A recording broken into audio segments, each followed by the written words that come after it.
Witajcie! Kierując się ostatnimi komentarzami pod filmem Password 1520, postanowiłem nagrać dla Was kolejny odcinek opowiadający o samym zakonie krzyżackim, który będzie wyjaśniał jego istotne początki. Zatem zapraszam Was na dalszy ciąg filmu. I już od samego początku zakonowi towarzyszy duży znak zapytania oraz zagadka, ponieważ istnieją dokumenty, które mówią nam, iż organizacja ta miała powstać tak wcześnie jak w roku 1143, a następnie być podporządkowana Joannitom, gdzie jej koniec wiązał się z upadkiem samej Jerozolimy. Ale podobno przy życiu miała pozostać jakaś część bractwa oraz należące do nich włości, co będzie bardzo istotne przy formowaniu się późniejszego zakonu. I tak oto mamy rok 1189, gdzie z Niemiec, a również i z Lubeki oraz Bremy wyruszą pokaźne siły krzyżowców pod dowództwem samego Barbarossy w celu odbicia Akki. Jednak jak wiemy, Barbarossa ginie nieszczęśliwie podczas tej wyprawy i większość niemieckich sił ulegnie rozproszeniu. Ale uwaga, nie Bremeńczycy ani Lubeczanie, bo to właśnie podczas tych wydarzeń to oni właśnie założą tam pierwszy szpital. Zresztą notabene bardzo mały szpital, który w swoich założeniach nie miał absolutnie prowadzić żadnej działalności bojowej, ponieważ miał zajmować się chorymi i oferować zwykły pochówek na cmentarzach. Ale to właśnie ten rok wyznacza początek, potwierdzony początek zakonu szpitala Najświętszej Marii Panny Domu Niemieckiego w Jerozolimie. Ale pamiętacie o wcześniejszych, mam nadzieję, wydarzeniach. Już od samego początku mamy tutaj konflikt, ponieważ to właśnie oni, ludzie z Lubeki oraz Bremy, będą sobie rościć prawo do wcześniej istniejącego tutaj podobno niemieckiego szpitala, co ustawi ich na kursie kolizyjnym z Joannitami. Kolejnym problemem stanie się sam znak niemieckich szpitalników, czyli bardzo dobrze nam znany czarny krzyż na białym płaszczu, bo przecież taki symbol tylko w innym kolorze nosili templariusze. Jednak Niemcy okażą się uparci i pomimo tych niesnasek będą dążyć do ustanowienia swojej pozycji, tak samo jak inne zakony uczestniczące w krucjatach, bo tak naprawdę żaden z nich nie chciał się dzielić zdobytymi terenami ani łupami. Jednak zakon potrzebował sponsora oraz sponsoringu. Oblężenie Akki kończy się sukcesem, gdzie król jerozolimski Gwidon w roku 1191 ofiaruje im kilka zabudowań, w których to będą mogli spocząć chorzy oraz ranni, którymi to będzie można się opiekować. I tutaj po raz pierwszy pojawiają się rzeczeni wcześniej sponsorzy, którzy w zamian za tą opiekę będą się odwdzięczać zakonowi. A będą to głównie dostojnicy i pielgrzymi z Niemiec. Wśród nich zdecydowanie wyróżni się jeden szlachcic, mianowicie syn Barbarossy, Fryderyk książę Szwabii. Jako jeden z nielicznych ocalałych wraz ze swymi niedobitkami dopełni on swoich dni w jednym z ich szpitali. Bo to właśnie w tym czasie wysyła on list do swojego brata, który w przyszłości stanie się samym cesarzem Niemiec, w którym to będzie on prosił o to, aby zakon został zalegalizowany i oczywiście wsparty hojnie, bardzo hojnie finansowo.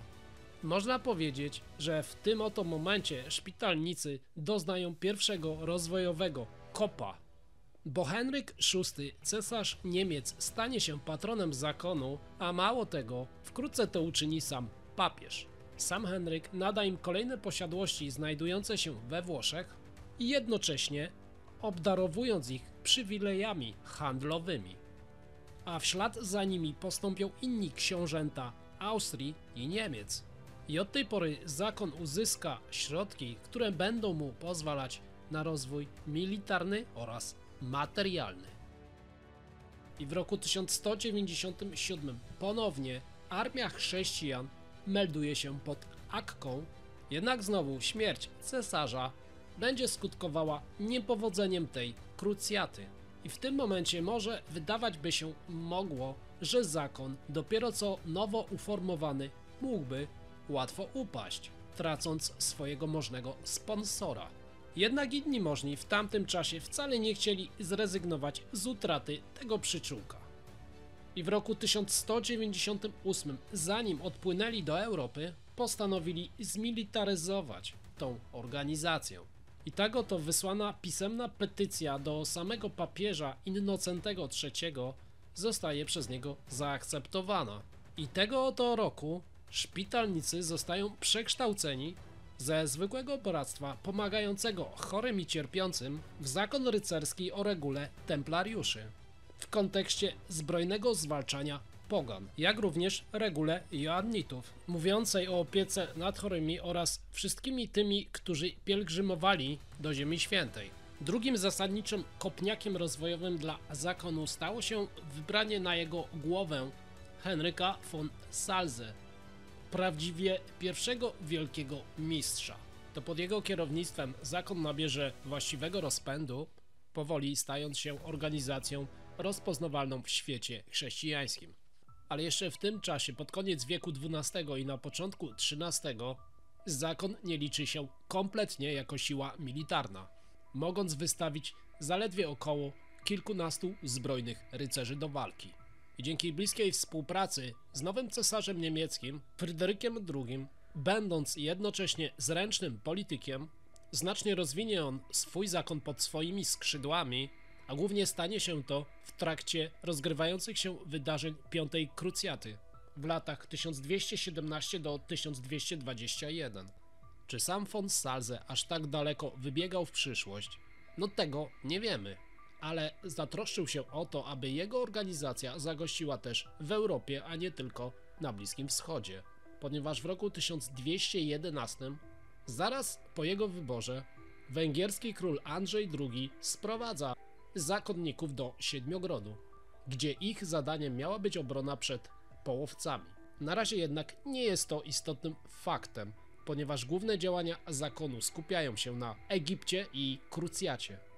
To właśnie tam Salza zasłynie jako doskonały dowódca i świetny polityk, gdzie pomimo porażki całej wyprawy, dużych strat w samych zakonnikach, końcowo sam Salza okaże się jej wielkim zwycięzcą dla swojej organizacji. Na to, iż nie są to czcze słowa i potwierdzenie tego oto faktu, przedstawię wam fragment dokumentu, cytując: rycerze szpitala Najświętszej Marii Panny Domu Niemieckiego w Jerozolimie, cieszący się sławą nowych machabeuszy naszych czasów, odrzucający doczesne pokusy i własne dobro, podejmując krzyż, ruszyli za Panem. To poprzez nich Bóg wyzwala wschodni kościół od plugastwa pogan.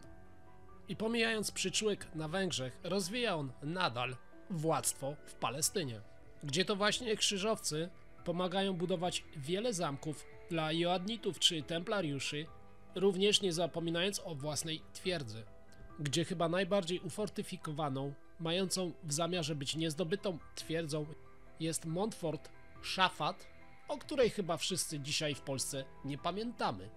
Ale nie tylko, ponieważ jak mówiłem wcześniej, budowali oni szereg innych warowni. Jednak ich zaangażowanie w Europie wkrótce skończy się fiaskiem.